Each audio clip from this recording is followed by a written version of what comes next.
Historia de la filosofía, por Nicolás Abagnano, volumen 2, 129, parte quinta. La filosofía moderna de los siglos XVII y XVIII. Capítulo 8. Luke, 460. El problema político y la libertad. El ensayo sobre el entendimiento humano, cuyos fundamentos principales hemos dejado expuestos, es, sin duda alguna, el fruto más maduro y acertado de la investigación de Luke. Pero, según el mismo Luke, los resultados del ensayo no tenían valor final sino instrumental. Debían servir para limitar y dirigir el uso de la razón que el hombre puede hacer en todos los terrenos de su actividad, como única guía suya. Como ya se ha dicho, 453, el propio Luke se sintió movido a emprender las investigaciones de las cuales el ensayo es el resultado de problemas de naturaleza muy distinta. Sabemos que estos problemas eran de naturaleza política y moral, y a los problemas de esta índole, que le fueron impuestos o sugeridos por las mismas vicisitudes de su vida, Luke dirige continuamente su mirada tanto durante la preparación del ensayo como después de la publicación del mismo. Luke no nos ha dejado ningún escrito sobre la moral en sentido estricto. Sabemos por el ensayo que era partidario del carácter racional o demostrativo de la ética, pues afirmaba que no se puede proponer ninguna regla moral de la que no se tenga que dar razón, que la razón de tales reglas debería ser su utilidad para la conservación de la sociedad y del bienestar público, y por lo tanto que en la disparidad de las reglas morales seguidas en los diferentes grupos en que se divide la humanidad, habría que aislar y recomendar las que se manifiestan verdaderamente eficientes a este propósito. Pero una investigación según estas directrices, Luke no la emprendió nunca. En cambio, en el dominio del pensamiento político y religioso, Luke nos ha dejado contribuciones fundamentales. Las obras publicadas por él, la epístola sobre tolerancia, los dos tratados sobre el gobierno civil, la razonabilidad del cristianismo, son escritos que aseguran a Luke en este terreno un puesto tan importante como el que el ensayo le ha dado en un campo más estrictamente filosófico. Estas obras hacen de Luke uno de los primeros y más eficaces defensores de las libertades de los ciudadanos, del Estado democrático, de la tolerancia religiosa y de la libertad de las iglesias, ideales que a él le parecen teoremas demostrados y demostrables por obra de aquella razón finita, cuya naturaleza y reglas de usar han quedado esclarecidas en el ensayo. Pero sabemos muy bien por sus escritos inéditos que las conclusiones alcanzadas en estas obras son el resultado de una larga investigación, no exenta de vacilaciones y contrastes, y que además en esta investigación Luke ha ejercitado su reflexión racional sobre los acontecimientos y sobre las exigencias del mundo político y religioso de su tiempo, esto es, sobre la esfera de su experiencia propia en esta materia. De este modo, en su mismo procedimiento, ha sido fiel, en cierta manera, a su concepto de la razón, o si se prefiere, en su concepto de la razón, ha expresado y codificado el modo como él mismo lo ha ejercido. La base de todas las discusiones políticas de Luke, como por otra parte las de la antigüedad y las de la Edad Media, es el concepto de derecho natural. El desarrollo de sus ideas políticas va acompañado por las interpretaciones que él mismo dio de este concepto. En sus dos escritos juveniles sobre la tolerancia y en los ensayos sobre el derecho natural, la ley de naturaleza se identifica con la ley divina de conformidad con la tradición estoica y medieval que Luke veía reproducida en muchos escritos de su época. Correspondientemente, el origen y el fundamento de la autoridad y del poder político se reconocen a sí mismo en la voluntad divina. Pero ya desde sus primeros escritos, Luke reservaba a los hombres la facultad de elegir, mediante un contrato, el depositario de la investidura divina, que, por sí misma, es indirecta o impersonal. En los ensayos confiaba a la razón la tarea de revelar e interpretar la ley divina. La ley de naturaleza, decía, se puede describir como el mandato de la voluntad divina cognoscible con la luz natural, mandato que señala lo que está y lo que no está de acuerdo con la naturaleza racional, y con lo mismo ordena o prohíbe. La razón no tanto funda y dicta esta ley de naturaleza, cuanto la busca y la descubre como una ley sancionada por un poder superior e innata en nuestros pechos, de modo que ella no es el autor, sino el intérprete de aquella ley. Para Grocio y para Hobbes es la razón misma que indica lo que está o no está de acuerdo con la naturaleza racional. Para el Locke de los ensayos es el mandato de Dios que la razón se limita a manifestar.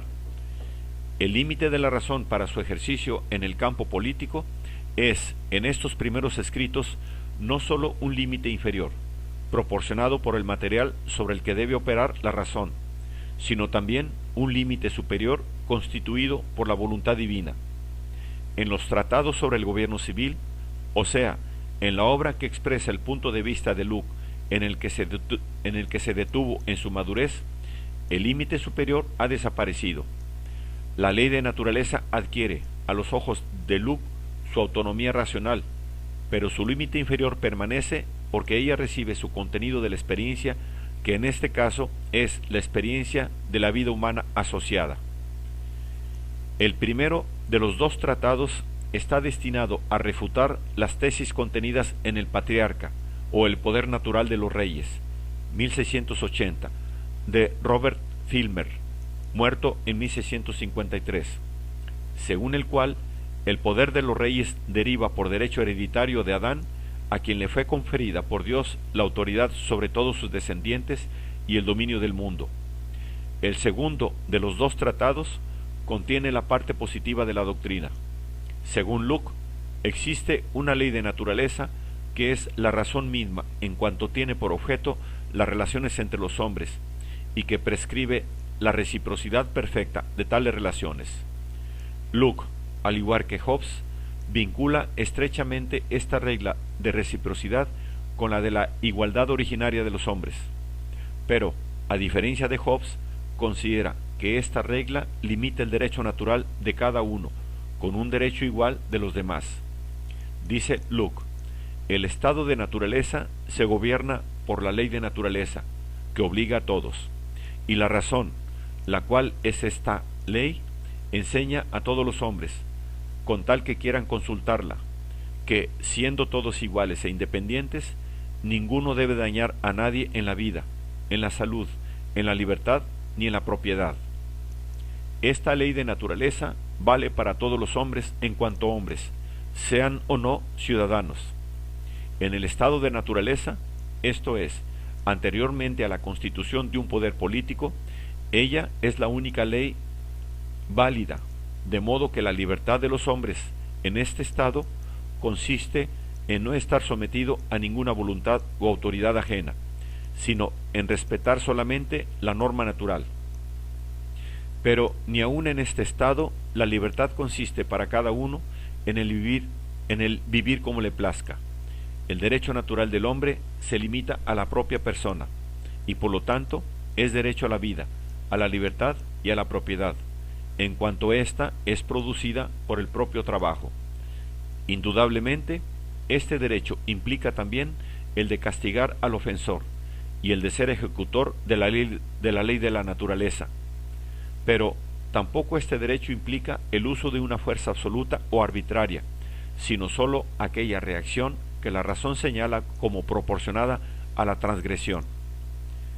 Pero el estado de naturaleza no por ello es necesariamente un estado de guerra, como quería Hobbes, aunque puede convertirse en un estado de guerra cuando una o varias personas recurren a la fuerza o a un propósito manifiesto de fuerza para obtener lo que la norma natural prohibiría obtener, es decir, un control sobre la libertad, sobre la vida y sobre los bienes de los demás.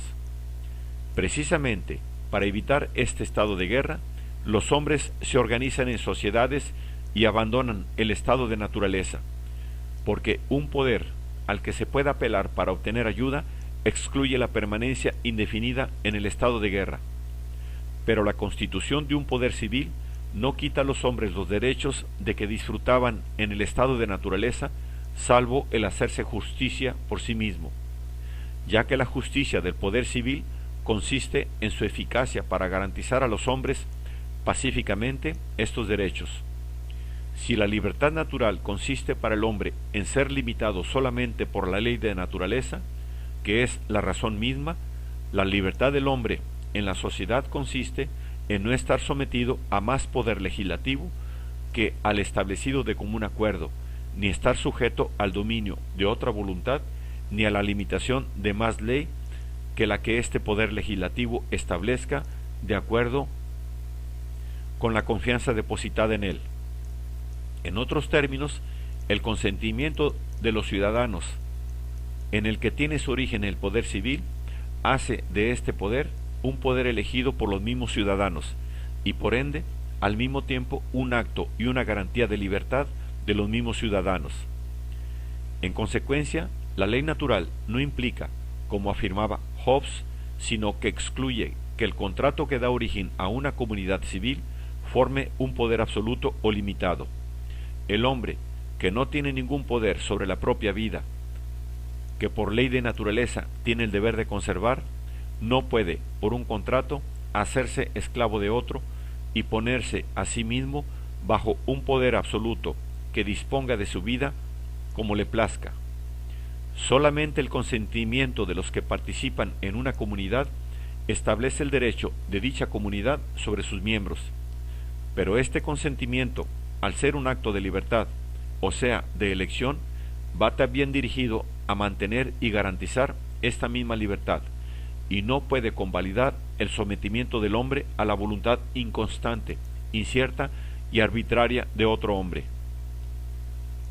El primer fin de una comunidad política es determinar el modo de emplear la fuerza de la comunidad para conservar a la propia comunidad y a sus miembros. Este fin responde a la función del poder legislativo, que por lo mismo viene limitado por las exigencias intrínsecas al propio fin. En efecto, en primer lugar, las leyes promulgadas no deben variar en los casos particulares, sino ser iguales para todos. En segundo lugar, no se pueden imponer tasas sin consentimiento del propio pueblo. Uno de los fines fundamentales del gobierno civil es la defensa de la propiedad, que es derecho natural del hombre. Sin esta limitación del poder del gobierno, el disfrute de la propiedad resulta ilusorio. Por último, el poder legislativo no puede transferir a otros su facultad de legislar.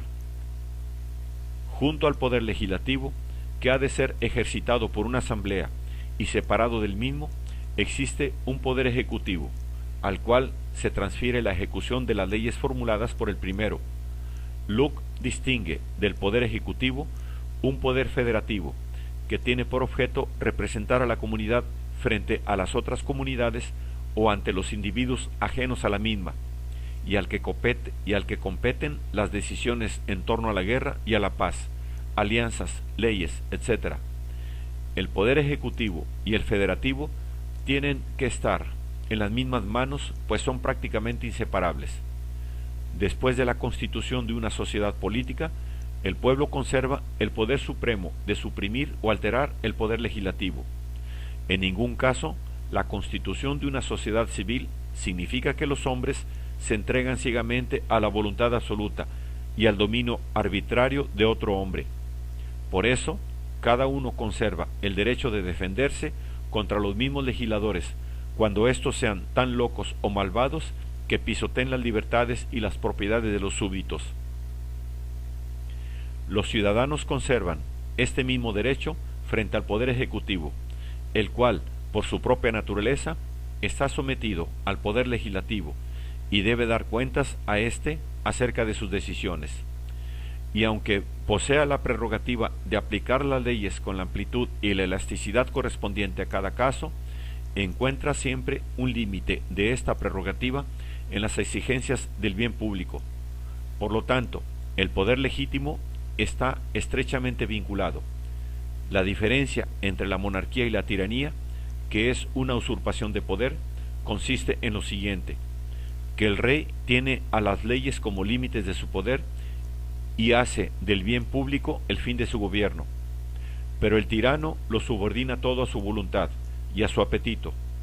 Contra la tiranía, como contra cualquier político que se exceda de sus límites y que instaure la arbitrariedad en el puesto de la ley, el pueblo tiene derecho a recurrir a la resistencia activa y a la fuerza.